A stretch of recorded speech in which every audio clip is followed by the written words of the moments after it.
कहें तो निवृत्ति मार्ग हुआ। भगवान एक या दो? असल में तो भगवान एक ही है।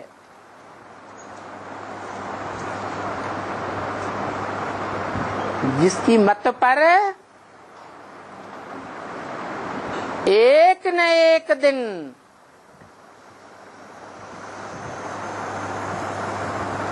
सारी मनुष्य सृष्टि को उसके आदेश पर चलना ही पड़ता है।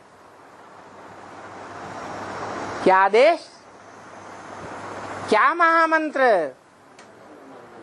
मन मना भव। वो आदेश तो देता है परंतु बताता है कि मेरा ही रूप है जो साकार होते हुए भी निराकार बन जाता है। वो मेरे से अलग नहीं है। इसलिए बोला,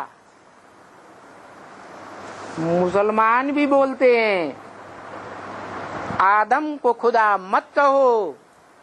आदम खुदा नहीं, लेकिन खुदा के नूर से आदम जुदा नहीं। जो खुदा का नूर है वो ही आदम का नूर है।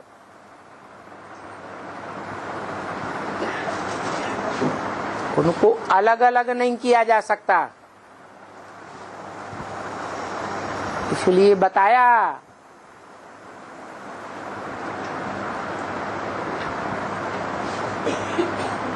कि जो शिवालयों में,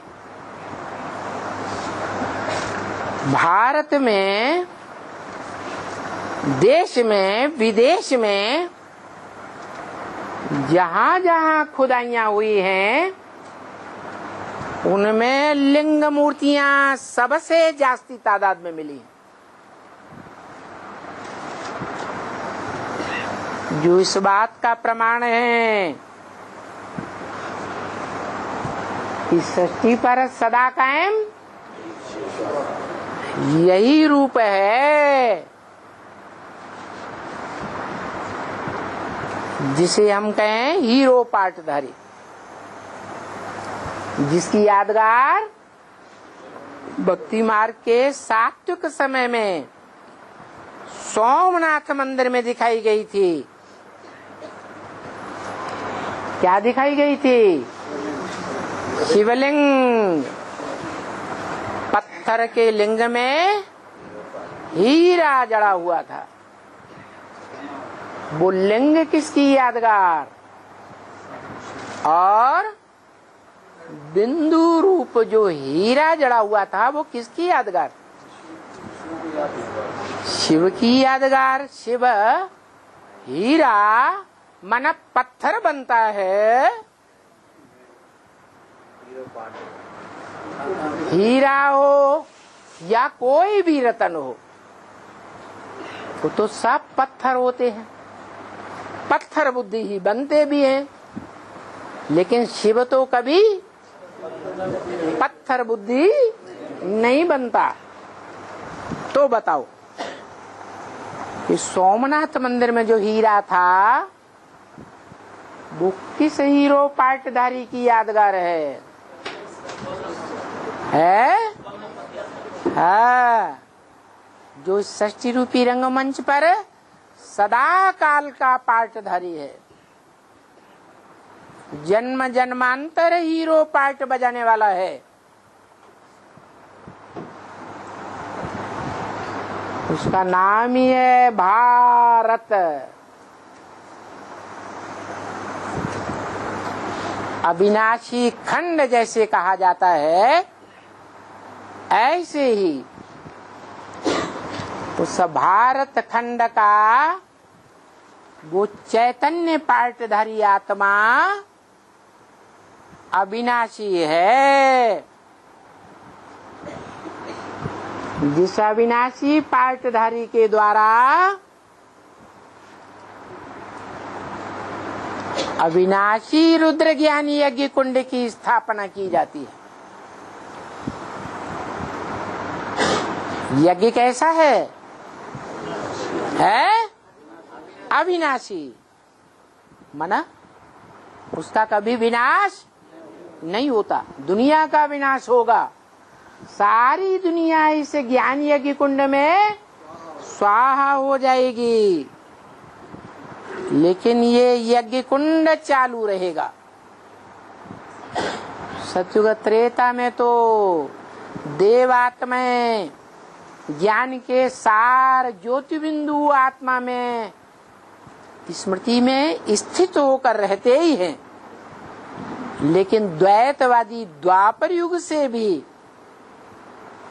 जहाँ दो दो धर्म, दो दो राज्य, दो दो भाषाएं, धर्म पिताएं आकर चालू कर देते हैं,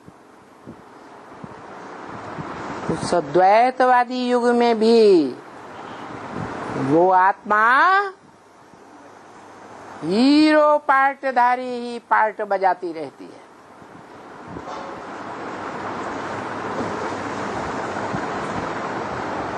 कौन सा पार्ट? हीरो माने हीरा। हीरे में से क्या निकलता है? रोशनी निकलती है, ज्ञान की रोशनी। उसका नाम ही है भारत। भा माने ज्ञान की रोशनी, रत माने लगा रहने वाला, जो सदा काल ज्ञान की रोशनी में लगा रहता है। सत्यता को प्रत्यक्ष करने में लगा रहता है। सत्य को ही ज्ञान कहा जाता है। जो सत्य ज्ञान है वो असत्य से मिलकर रहेगा या टकराता रहेगा।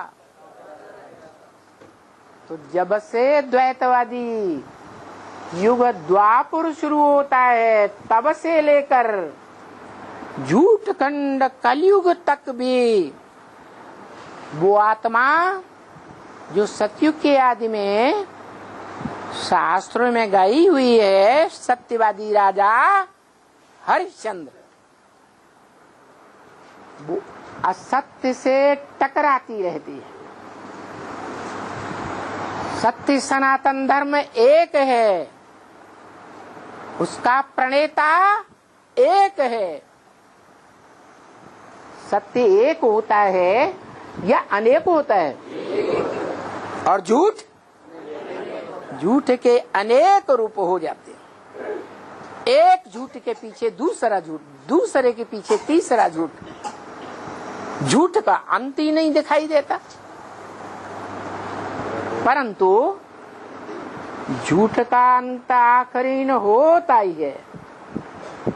जैसे झूठे झूठे धर्म पिताओं के द्वारा जो झूठे झूठे धर्मखंड बने, बौद्धियों के द्वारा चीन जापान धर्मखंड,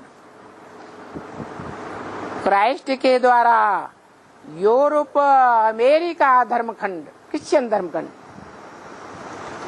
बने ना। तो ये धर्मखंड आज से 2500 वर्ष पहले समंदर के अंतराल में समाये हुए थे। इस पृथ्वी पर इनका अस्तित्व था ही नहीं। तो विनाशी कहें या अविनाशी है? विनाशी। और जब संसार में महाविनाश होगा, कयामत होगी, तो फिर ये झूठे धर्मखंड नहीं रहेंगे। और जो सच्चा धर्मखंड है भारत, वो ही बचेगा। क्यों सच्चा है? क्योंकि सत्य का सदा काल पार्ट बजाने वाला जो हीरो पार्टधारी है इस सच रूपी रंगमंच पर सदा पार्ट बजाता है, भले कोई मनुष्य मात्र उसे पहचान पाए या न पहचान पाए।